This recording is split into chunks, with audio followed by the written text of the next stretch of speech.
general managers making moves, so should you fantasy owners out there. Welcome to Fantasy Move Makers, presented to you by Levitra here on CBSSports.com. I'm Amber Wilson. It's been tough to keep up with all the address changes on the field, and we'll try to help you out by keeping an eye on who you fantasy owners are picking up and dropping as well. We'll start off with a player who got off to a brilliant start to his career. Tulowitzki won the 2007 National League Rookie of the Year and was part of the Rockies' spectacular run at last year's World Series. His sophomore season start left a lot to be desired. He hit only .152 in April before heading off to the disabled list for almost 2 months. He returned with not a lot of improvement. He was so frustrated with himself, in fact, he broke his bat and had to get 16 stitches put in his right hand after doctors removed the shards of lumber. Obviously, that episode prompted another trip to the DL. Tulowitzki was activated Monday, and he has been plenty active in his 2 games back. Tulo had 6 hits in his first 6 at-bats against the Dodgers and looks to be about ready to break out again. A lot of teams had given up on the former Rookie of the Year, and now they seem to be taking notice once again. Tulowitzki is up from 56% owned to 78%, and in those 22% of leagues, he's a free agent. Don't expect him to stay that way for long. He had .291 with 24 homers and 99 RBI a year ago, and he won't come anywhere near that kind of output this season, but he's got that kind of potential in the second half anyways. Hank Blaylock is back off the DL after missing 3 months. He's gotten off to a bit of a slow start, which could be expected, but did have a 2-run home run on Monday, and that Texas lineup is loaded. Just another sign to never drop a guy like Magglio or Ordonez unless you're totally sure you can get him back or he's done for the year. A week ago, he was on the disabled list and only owned in 78% of leagues. Since he's come back, he's hitting about .380 with a home run and 5 driven in, and is owned in virtually all CBS leagues. As for the most added pitchers, Sean Markham is back from the DL. He was a little rusty and given up 6 runs on 8 hits and a no decision, but his ERA is still right around 3. J.J. Poots pitched a perfect 7th inning in his first outing since the beginning of June. He's not yet been placed in the closer's role officially, but even if he does get there, Seattle has the worst record in the American League, and saves might be tough to come by.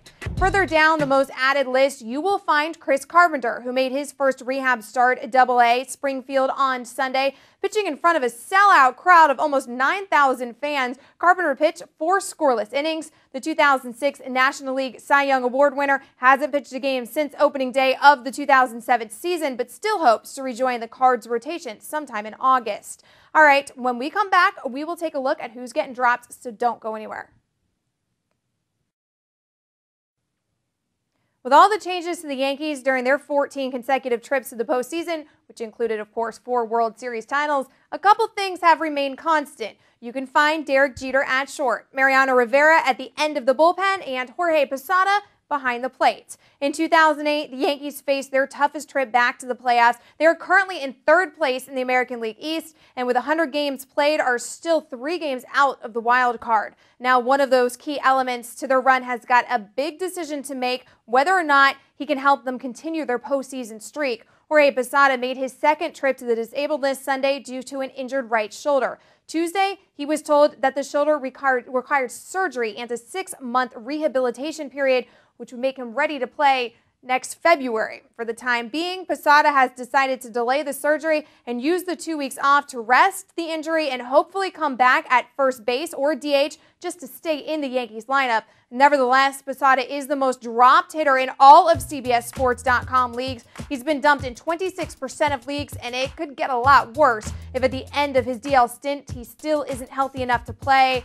He might opt for surgery and totally shut down for the year. At one point in May, the 20-year-old Justin Upton was hitting over .340, and the Diamondbacks were one of the best teams in baseball. Now Upton is hitting .242 and has been sent to the disabled list to make room for the newly acquired 36-year-old Tony Clark. Upton is now available in more than half of CBS leagues. As for the most dropped pitchers, we all know about Takashi Saito's injury, which has brought on the emergence of Jonathan Broxton. Roy Oswalt is expected to return to the Astros rotation for July 28th, but he's well on his way to setting a career low in wins and a career high in ERA. And Eric Bedard's injury still remains a mystery to doctors. He had an MRI on Tuesday, but team physicians found no new causes for the nagging tightness and soreness the lefty is experiencing. And that'll do it for me for now. Keep your mouths right here at CBSSports.com for everything you need to know in the world of sports. And if you missed anything here today, stop, refresh, and rewatch. I'm Amber Wilson. Have a great one, guys.